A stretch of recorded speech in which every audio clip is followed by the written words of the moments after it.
Welcome, everyone. My name is Sejal Thacker, and I'm your host for this exclusive Nobody Studios live stream. And today we're going to have a candid conversation with our chief nobody, Mark McNally, about where we started with our culture journey, where we are today, and where we're going. So, welcome back to the show, Mark. Hey, Sejal. Always great to see you. So I'm going to just jump right in because you know me, I love talking about this topic. And so I would love to just kind of take us back to the beginning. I'd love to hear about the early ideas you had that really kickstart the culture at Nobody Studios. Well, I think people have heard this story before, but just to repeat it for this episode, I reached out to you and I was still in my garage and you could hear my dog barking in the background. And, I framed this opportunity around chief cultural officer, right? And I remember you saying, like, I really like what you're doing and, it's really intriguing, but like, you don't need a culture officer. You have like no employees, dude. I can hear your dog barking. And I think that what I told you then is what I believe to this day is, which was super important, especially for our business model, because I knew how fast we'd grow. And we're not one homogenous company. We're going to be lots of different companies, right? And lots of different companies are going to have their own little personalities and their own leadership. And to get culture right across the studio was going to be one of the things was super, super important. And the reason why is people usually ask me, like, what are the biggest things that could be a risk for Nobody Studios? And aside from the obvious things like capital, what I've learned in my experience in my career is that culture is the number one thing that falls apart sometimes at critical stages of a company. And we are just going to be more complex because the studio has multiple companies. We already, by definition and by design, are going to grow internationally. We're going to go relatively fast. So the idea that you go from 50 employees to 1,000 people in multiple countries with different cultures and different company kind of missions, a culture that kind of unifies at the right level of detail was super, super important. That's why that you've heard me talk about it from day one. And I believe more than anything, it's been more validated than ever that I think it's the biggest thing that's a risk to us, which just validates the early investment we've made, but it also validates that we have to continually reinvest in it and reinvent and learn. And I think we're frankly probably at that stage right now as a company. Yeah, no, I appreciate that. And as I've been prepping for this presentation, I was thinking back to our initial conversation. Obviously your vision was something that really drew me in. It was so compelling when you talk about building 100 companies in 5 years. That's never been done before, right? And so that alone inspired me. But when I started, after we got off the phone, because we did our initial conversation wasn't that long, I remember you saying culture is a priority. We're just getting started. And let's talk about this. But then I just started stalking your LinkedIn profile, right? And I started reading about all of your posts about the making of a nobody. You started posting, you were blogging a lot about your vision for the culture and your vision for the studio. And that's really when my excitement really started to grow. I really felt a strong alignment with how your vision is for our culture. And here we are 3 years later. So Yeah. Thank you for calling and inviting me to be a part of this journey. It's been such an adventure. Oh, likewise. And I admittedly was stalking you before because I reached out to you and I just liked the way you spoke. I thought you were very genuine in your desire for driving the boundaries in terms of like, not just diversity and inclusion, but just like, what does it look like to create the kind of organization that would be a dream organization given how much we've evolved in the last 20 or 30 years culturally, right? And that really appealed to me. And while I pride myself on being pretty open and very diverse and inclusive in my thinking, I'm still a North American white male born in California. Like I've got my own biases that I'm open to admit that I don't even know what they are sometimes, right? And so I saw you as someone who would stretch me, right? And I try to do that in the hires we make, especially critical hires like this. So I thought, first of all, I love the way you thought and your passion and your genuine desire for this stuff. But I also thought you would challenge me and stretch me in my thinking. I knew I'd probably do the same, but ultimately we'd get to a better spot. And I can say that our journey has proven to be that true. So, in the process, you become a good friend and just really value you as a colleague. So thank you, Sejal. Oh my God, thank you. No, this has been a real adventure, and we'll talk about why I believe that, right? And why I'm so proud to hold this position that you put me in, which I know is a very, very important position, and you know I don't take this lightly. And so I love doing the Nobody Studio Culture live stream, Mark, because I literally interview people that are part of the studio or part of our ecosystem. They're supporters of the studio, that are investors of the studio, that are consultants for the studio, that are angels and so on. And it really inspires me, honestly. I think that was the best part of my job right now, is doing that show, because I get to hear about people's experiences with our studio. And it really just, it inspires me not only to just continue to do better and improve, but I get to hear from people about what resonates with them, about what we're doing right, so we can continue to double down on those things, right? And so I'm going to ask you the same question that I ask people on this show, right? Is, what is it about the Nobody Studios culture that resonates with you? Right. So put your Miss Chief Nobody hat aside for a second and just imagine yourself at the studio. And what are the things that we've gone through a lot. So what are some of the things that really resonate with you about what we've done right to hit the mark?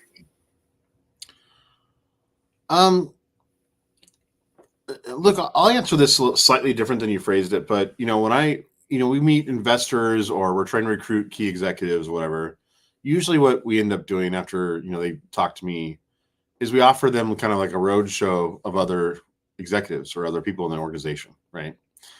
And let's say they spend 2 weeks talking to different people, it gets scheduled and they, do 7 or 8 calls, whatever. And then they come back to me for a follow-up call. And I can say universally, the second call is always like, wow, aside from everything else I thought about the company or your vision or whatever else, you have pulled together an amazing team. And more than just amazing team, like you've got great people who are bought off on a vision that's bigger than them, and they're trying to create something special. And even though there's nuances in everybody's skill sets and their direction and their ultimate vision, their 80% core is all going the same direction. And you can tell the passion, you can tell I don't like the word loyalty, but you can tell like the ownership of what we're trying to do here, which is, doing something bigger than all of us. And I think that to me has been consistent for the last 2 or 3 years that we built this. And I think that that's the best way I can express, if you get this right, someone can go talk to 20 different people and they're still going to come back with, yeah, I can see the differences, but ultimately there is one unifying driving force. And good people, kind people, intense people, hardworking people, but we're all here together and there's something here unifying us. Yeah, and that's what literally everybody on the show, almost everybody on the show, when I ask them that question, they start with the fact of, well, I'll back up. A lot of them start with the name. They love the name, Nobody Studios. That jumps out at them. And then they go into just what you just said. What having conversations with different people on the team, experiencing our culture, right? And it's that level. And I was going to bring up this situation that really sort of, when I look at the pivotal moments where our culture has changed or we've had to sort of shift our strategies, for me, the first one was really our equity crowdfunding campaign. I talk about that a lot because that's really the first time that I was involved in an organization like this, and I've worked with a lot of different companies and in companies and with companies, but the first time where I felt the collective spirit of our team, the unity kind of come together as everyone sort of rallied for that one common goal, that shared goal of the equity crowdfunding campaign. And I think that was a big milestone. So are there any other examples of where, that jump out at you where you felt we had to shift or adapt our culture based on something that had happened? And it could be good or bad, right? That was something that we all put our hands behind, but there's been things we've dealt with that have been, we've lost some staff and so forth as well. Yeah. I don't necessarily key on loss of staff. Like we've basically been growing, but I do think that there's been, moments where we had to challenge ourselves. I think we talked about this 3 or 4 months ago. We had made a choice to walk away from a capital relationship that we had established towards the end of last year. And that one, it was the right choice. And it was the right choice for all the right reasons.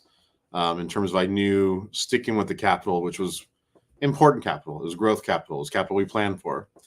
But sticking with that would have probably dismantled the organization in terms of our culture and our leadership and the way we decided things. I just could tell from my experience that it was going to bring the wrong energy and chemistry into our decision making.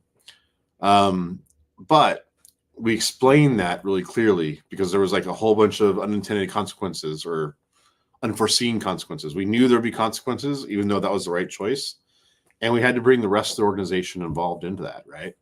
And I think that what we saw was a great evidence of getting culture right, that we had people that just really rallied, understood why we did it. People found ways to take a dollar and stretch it farther. People found a way to just let us rise to the occasion.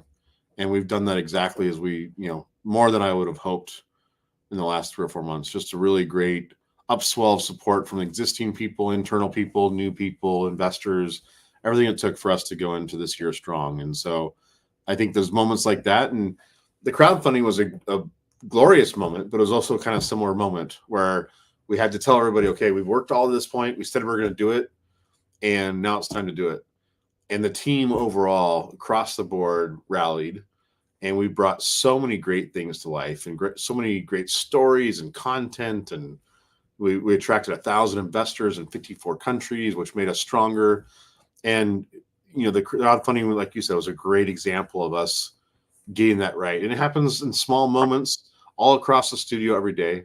And it happens at every newco in their own little levels. But I think these challenging moments are even glorious moments, or just, chances to forge what you're trying to accomplish as a culture. Now, I think the biggest thing we're going through right now, which is probably what you'll ask me later, is more that as a studio, like everybody knows me, knows my vision of the studio. Like we are pointing a direction. We don't have to have it all figured out, even though we have some pretty good ideas. It's like we get to the next chapter when we get to the next chapter. And right now we're in a chapter, which is we have a whole stage of companies that are starting to bring in their own leadership. And they're all starting to leave the nest, kind of per se, in terms of getting their own funding, building their own teams. And that's ultimately what will define success for the studio, is that we build great companies, right? But that's a new thing for us. And so culturally, it's a thing that we have to now adapt to. How do you give? It's almost like having a teenager, like you raise a child and they can't wait to hear what daddy says or mommy says. And at some point they want to have their own ideas and they want to have their own autonomy. And I believe in embracing that autonomy. I believe in empowering people, but it's a challenge to this culture. It's a challenge to our own processes. It's a challenge to our budgeting, our decision-making, right? And that all translates to culture. So I think it's predictable. It's not something that's a shock, but we're going through it right now. And it's a lot of it, you hear me, I call and I vent to you because I'm like, hey, we got to get this right. This is actually a cultural issue more than it is a process issue. Yeah. And that's just normal, right? Natural growth for the studio. And obviously, and for people that haven't joined us before, we've talked about our sort of progressive model in the past series, right? So we've really been really importantly focusing on certain priorities, right, that we need to deal with to get us to this point. And now we realize we're at a point where now we need to communicate and build those other processes. And again, it's just a continuation of what we're already doing, but it's going to require a little bit more documentation, a little bit more communication, but it's nothing different than we've already been doing, right? But we want to sort of, as I shared with you, I always send you stuff, but like a roadmap, right? Let's create a boilerplate roadmap that we could give to people, because I love how you use the teenager analogy, because you sent it. This was part of your last newsletter too, is that we want to let the newco sort of have that teenager mentality and let them sort of run with it. So we don't want to tell them exactly, we don't want to prescribe the culture, but we do want to give them enough information so they can customize and adapt it to their team that they're working with, right? And this is something we have to get really good at, since we're going to be irrationally global. Right. So we're going to have to deal with all kinds of challenges in adapting. And I think that's something that you and I both agree with, is our team is that way. And you see that every time a new nobody comes into the organization, right? Andy Walsh is a great example. a valuable addition to our team who has all these brilliant ideas of what we can do to enhance our culture, right? And I'm always reaching out to people saying, hey, I'm working on this. Do you want to join me on this? Or do you want to collaborate with us? And literally 100% of the time, people are like, let's jump on a call. I'd love to brainstorm with you on that, right? So everybody is invested into our culture. So yeah. So what is if you were describing our culture to somebody that's never heard of us before, right? Let's say you're talking to an angel investor and they ask you tell us about your culture. How would you describe our culture at Nobody Studios? I'm curious. Maybe kind of how I summarized it a little bit earlier. Like I think overall we are just an amazing group of humans and individuals that have all this great experience and knowledge and passions unified to try to do something bigger than all of us. And I do believe that we're all unified by the vision of the studio, which is to push the boundaries of what it looks like to build companies, how fast you can build them, how fast you can make decisions. Like our goals are meant for a reason because they challenge us every day. We're like, oh, we can't move as fast as we want. Great. We have to change our process. We have to change our decision making. And I just think that there's a lot of value by being stretched to that. And it's okay to know that not everybody's going to finish the journey, right? It's okay to know that not everybody's supposed to be here the entire ride. If you stay core to what you're trying to accomplish, then you have people who are unified behind that. And then it just brings a really special, nature to how you interact, how you decide things, your accountability amongst each other, the intensity that it takes, and kind of the all-in kind of commitment. Yeah, I love that. So we have one of our supporters, Matthew Davidson. So I want to give a shout out to Matthew. I see Daniel Bernard chiming in, Kane Chamberlain, another person that's been really supporting our journey and supporting us, Mark, with what we're doing. And Matthew just wrote, I just want to read this out loud. That's a vision I would love to see rolled out, a common DNA. Like if you stay to Seasons or Disney, you know what to expect. And that's it. That's exactly right, Matthew. And I just actually wrote something in our Slack channel. It's like setting up so that people know this is just how we do things around here, right? And that's really what it's all about. But Mark, you and I both know that there are certain things that we're striving to get better at, right? So we want to create high performing teams, high performing culture. And you and I have both said this many times, is that our culture is a work in progress, right? We're going to continue to adapt. It's a living, breathing entity.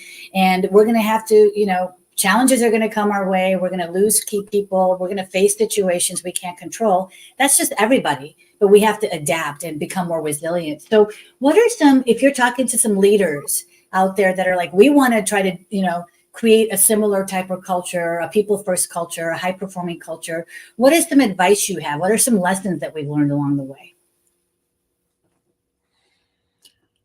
I think it's really unique to maybe the senior leadership, right? And I will say that, I look at myself, it's always a reflection process, right? You've got to be careful not to wish for where you want to live, but where you want to live and where you want to thrive, right? And I think that, we're going through that a little bit. I'm going through it personally to reflect on what does it look like to be supportive, empathetic, all those things. Like you want to be a place that, there's no conflict and it's all happy to be, right? That does not necessarily translate to high performing startups. Mm-hmm. But there's an extreme on the opposite side. You don't want it to be so rude or toxic or hard to deal with. So you want to create this right culture of holding each other accountable, but giving each other a lot of space, expecting the best, but that kind of inherent trust of your colleagues does bring out your best more often than not.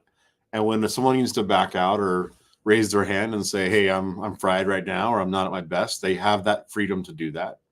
And you have that freedom to challenge ideas, try to get to the best answer, but we've got a strong radar for the no asshole rule, right?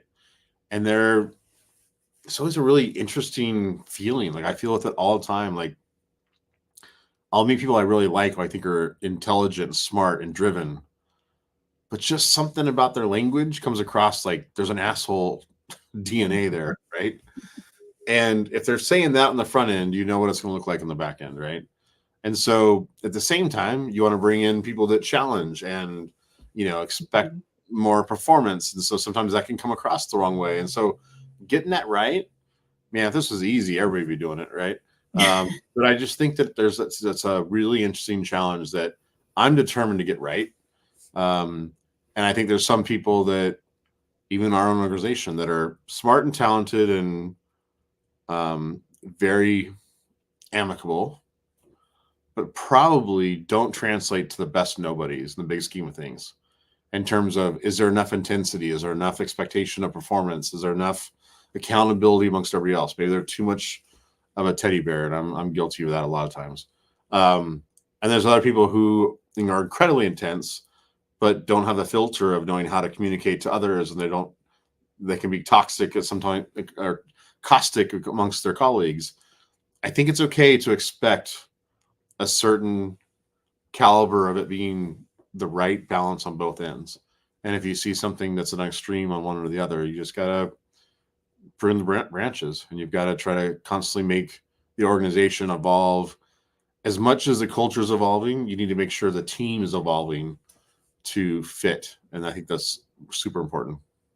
Absolutely. Absolutely. I mean, everyone's got different personalities. Everyone's got, bottom line, everyone's got different brains. We think differently. We process information differently. And so we have to be able to recognize that, okay, this isn't the way that I would handle it, but this other person sees it that way. And so how do we just break down those barriers and learn how to communicate effectively? That's really, at the end of the day, is how do we stay civil, right? That's the crux of everything. And then here we have somebody else joining us, Leon.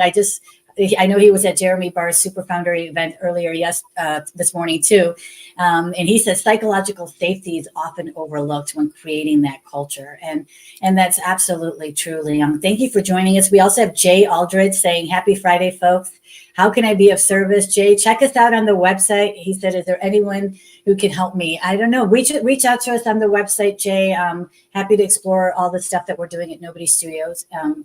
So Mark, I love what we've talked about so far. And I would love to just, as I mentioned to you earlier, I take these opportunities to learn from you as well, right? And pick your brain a little bit. And so I spoke at the Super Founder Speaker Series this morning, and I only had 10 minutes to share, but I wanted to give some tips, outside of your basic DNA that we've been talking about so far. What are some things that really take you to that next level? And a lot of these are things that we're building into our frameworks as we start to scale the studio, beyond where we are. But I'd love for you to take a look at this and share with me what's missing in this list. What do you think about this list? I'd love to just get your comments on it. Yeah. You showed this to me right before, so I had a little bit of sneak peek. Right. I think these are some elements that I would say are important to a good culture, but I would say high performing is a different thing to me. Okay. Right. And so when I think of the highest performing cultures that I've worked in, there's probably 2 out of the 14 startups I've been a part of that had that element. And then my background in special operations, has a much bigger part of it than I ever realized in my life, because it's been like 25 years. But again, these are all like bullet points that feel good and are hard to argue with, right? But high performing is a different kind of thing. And I think that high performing translates to, and you've heard me say this, like we operate at the speed of trust. And really that is meant to be at the senior level, right? But it could be across the board. You move as fast as you trust your colleagues left and right of you. So if you're trying to go conquer the world, or you're, spec ops the world, you're trying to do some impossible mission, or as a startup, you've got 4 colleagues and you're all trying to, change the world, and you got limited capital, limited time, etc. You operate as fast as the people around you've got your back, and you're all pulling the same direction. Mm-hmm. If you think somebody is not committed, or somebody is even toxic in some ways, or has got other distractions, or not bought in, or you just don't buy into their character and their integrity, Like all that stuff undermines speed. So high performance to me means executing really hard, really fast towards a certain direction. And anything that puts a chink in that armor is going to slow you down. And I would say operating at the speed of trust has a lot to do with trust amongst the team, alignment amongst the team. And that goes to an accountability, but accountability is like an implied thing, right? So I think you give people a lot of, you should extend a lot of credit to people you like and trust, and then let them screw up that credit is the way I think of things, right? But the minute they prove to you can't trust them in certain circumstances, then you withdraw that credit and you become more like a bank. And at some point, it's untenable. You can't operate at any level that you want to, right? But you need to be quick on those decisions, I think. And so if you end up getting to a point where your core team is not pulling the same direction, I just think you have to change that chemistry really quick, especially in a startup and in a studio environment. Like we're not a nonprofit, we're not here. We're here to see the best teams come together, pulling the right direction. And when you see it collate, you know it, you can sense it, you can smell it. And that's really exciting. And I can think of a number of companies that we put a lot more time and energy into as we've tried to tinker on that chemistry. And I'm super gratified, like the last 3 or 4 months, a couple companies that were missing some electricity have suddenly like galvanized. But the amount of energy and time and support and patience it took for us to get there is not something we want to replicate in the future. We want to figure out how to get that done faster. So I think ultimately I'd say high performing culture comes down to trust, having each other's back with the right amount of accountability. But it really comes down to like self accountability. If you see people who are grandstanding or pontificating or trying to get credit for themselves, I think that undermines a high performing culture. And then ultimately it comes down to leadership, which is like, what is our goal? Are we all aligned on our goal? Okay, let's go get it. And if you ever see any kind of misalignment of that goal, and it's different from the comment earlier, which was psychologically safe environments. When you have that environment, people can always challenge the right way to get to the goal, right? But if Yes. people are overall doubting a goal, again, later stages or mid stages, there's just no way to pull the right direction. So, Absolutely. Yeah. And that's one of the other things that we talked about, is like sometimes the companies miss the mark because they see certain pitfalls, right? And you talked about several of them where you have a fearful environment, you have that lack of alignment, where you have certain leaders that aren't following the rules. You see a lot of distrust and blame in these types of environments, competitiveness, aggression. These are things that we don't want, right? And so organizations sometimes will see these things, but they won't deal with them. They won't address those. And so I'm always pushing us to be proactive and, let's address these situations as they happen before they continue to fester or escalate. Let's figure out the solution, and be creative. And that's what I love about the studio is that we have a lot of flexibility to be able to be creative. And so I love what Matthew put down. He added another one to this list. I love it, Matthew. He said articulation, the ability to clearly, succinctly, and personally express the vision and mission and how I, as an individual, am contributing and brought into that mission. Absolutely. And I also want to throw out this comment that Kane put in here that, conflict will always happen, right? It's normal. But when employees know that you have their backs, they're able to relax and they're able to focus on their work. Respected employees never want to give their employees a surprise because they're loyal.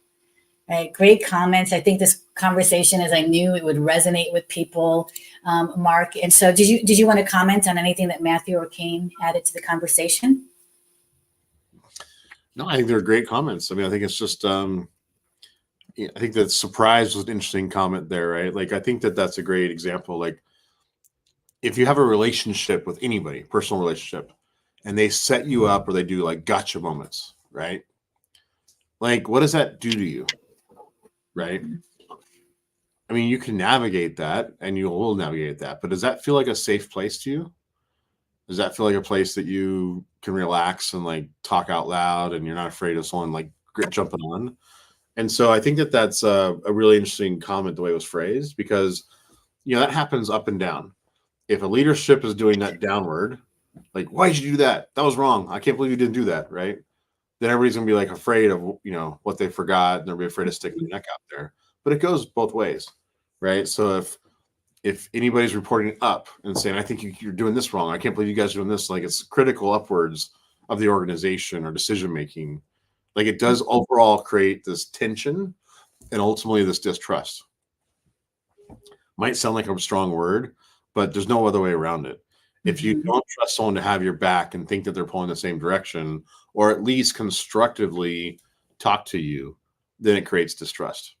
And I don't think we can hold ourselves to a standard of getting that right at all times, right? I'm proud of, I think, who I am and how I communicate and how I intend to come across. But there's certainly been a number of communications where I'm like, ooh, I didn't mean to communicate that way. I was frustrated. It was 3 days of travel. I probably just blurted out my thinking versus thinking about how to phrase it the right way. And I'll give people the same pass. You know, I've had people bring frustrations to me, and I'm like, okay, I received that, but let's take this up tomorrow and let's try again, right? Like, so it's not about having a hard line. Like, if you ever hurt my feelings, you know, I'm taking my toys and going home. But I do think it is about creating an environment that allows us to challenge each other, push in the right direction. But we all know there's a way to do that with, hey, I got your back. I love you. We're in this together. Come on. And I just think that that's the culture we're trying to get here. And it's, if you can get that magic in a bottle, you can sell it. Yeah, and you know, I love everything you say. I really do learn a lot from having these conversations with you, because it just shows me how really more aligned that we are as we talk more about this. And what you talk about trust, you know, that's really what it is. You know, is if you can expect a certain level of dignity and respect in each communication, and understand that we're human, right, and give each other some grace when we're not our best 100% self.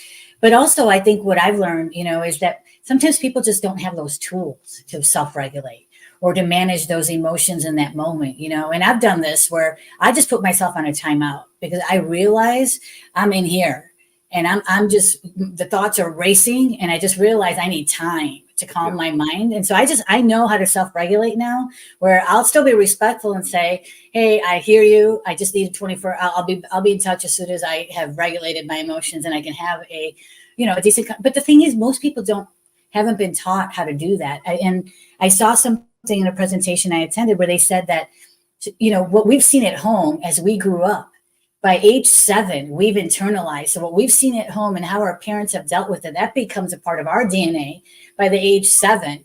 And so that's scary. If you think about how my parents resolved conflicts and how they communicated.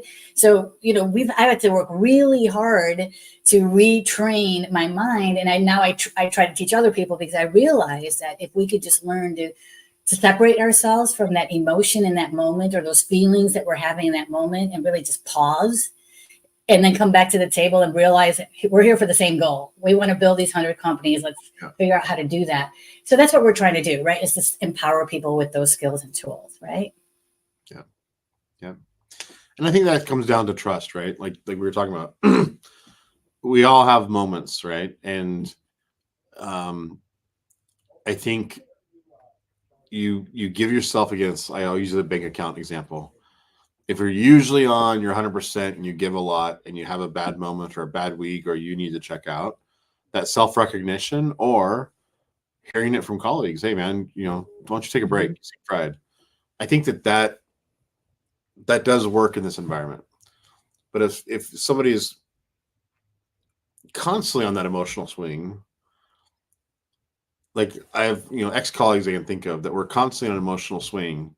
And when I had periods of calmness from them, I actually knew it had nothing to do with them being calm. It just had to do with them not bringing it to me, you know? So there's no way that doesn't violate like trust. Like you're sensitive to what you bring to them, or you're sensitive to how you approach them, right? And you know, at the end of the day, that has no place in a high performing culture. Like you're gonna have to, you know, prune those branches. You're gonna have to create the right environment to move ahead. And you know, it's easy to think that those are tough choices, but it's way tougher to like fail. It's way tougher to affect the people that, you know, are meant to be on the long-term part of the journey. And someone who's here for a short part of the journey, or for an extended part, like that's just normal. It's just part of life. You know, someone who's had 4 relationships and then gets married is no different than someone's had 6 relationships and 2 divorces and gets married for 20 years. Like that's just part of the journey. Like, it's just okay. It's okay. Yeah.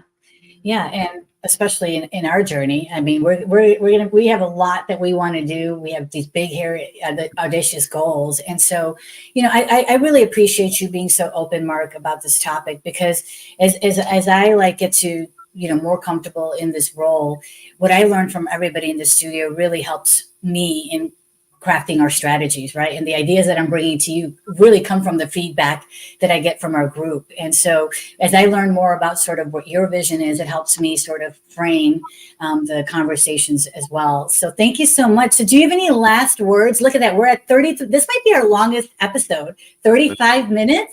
I could talk to you about this for like the next 7 hours, but I know you've got other things to do. No, look, Sage, I think the coolest part about this is, what I promised you on day one. I knew that you would stretch me, and that's why I wanted you here, but I trusted who you were as a human and your heart and your intelligence. And so you have definitely stretched me in ways that I'm grateful for. I know that, you learned a few things from me or whatever, but it's more importantly, like, we are unified by trying to get this right. And every time something pops up that we need to learn from or adjust to or discuss, we have now unified in this ability to say, okay, great. Maybe we didn't get that right. That sucks. Now, how do we fix it? But more importantly, how do we learn moving forward? And I think that's all you can hope for and expect in any culture, but especially one with the diversity and the growth and the challenges and even the excitement that we have ahead as a studio. So I think our culture, we're getting it right in terms of that curiosity to constantly learn and improve, that self-awareness. And I'm proud of that. So, I don't have to be proud of us getting everything right every step of the way, but I'm proud of our ability to learn and evolve. And I think it'll build a really special culture like we already have. Absolutely. Let's keep going. That's for sure. This conversation is blowing up in the chat. Thank you, everybody. I'm sorry if I mispronounced your name. Tarara Zaravaza. So I probably butchered that. I apologize. Jay again, Matthew is joining us. Thank you, everybody, for joining us for this conversation. Look, if anything that we talked about resonates with you, take a look at our website. Jay, check out our website. We're going to need a lot of people, a lot of money, a lot of noise on everything that we're doing to accomplish our goal of building 100 companies. So join the journey if you're interested. And Mark, I always learn from you. So thank you for stretching me beyond and helping me grow as we do this great work together. Thank you so much, everybody. Bye. Thanks.